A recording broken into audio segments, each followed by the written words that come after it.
नए माली साल के पहले दिन स्टॉक मार्केट नई बुलंदी पर 100 इंडेक्स में 1710 पॉइंट्स का इजाफा।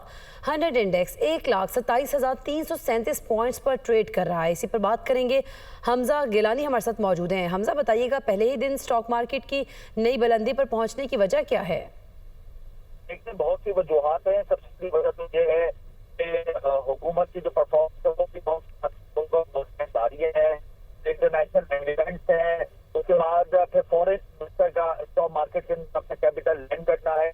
यही तमाम अवामिल है जिसकी वजह से स्टॉक एक्सचेंज जो पहुंच चुकी है। हमारे रिजर्व बढ़ रहे हैं, हमारे मल्टीलेटरल एग्रीमेंट्स कंप्लीट हो रहे हैं, IMF की डिमांड हम पूरी कर रहे हैं। तो यही तमाम अवामिल है जिसकी वजह से ये वही हुआ कि एडमिट इंडेक्स ने तारीख रकम कर दी। मार्केट का दौर के साथ हुआ। एडमिट इंडेक्स ने बढ़कर 1,26,114 बतदरीज हम इजाफा देख रहे थे। और वही हुआ कि एडमिट इंडेक्स अपना का रिकॉर्ड नया रिकॉर्ड कायम कर दिया, 1 लाख। ठीक है, बहुत शुक्रिया हमजा गिलानी, आप हमें आगाह कर रहे थे।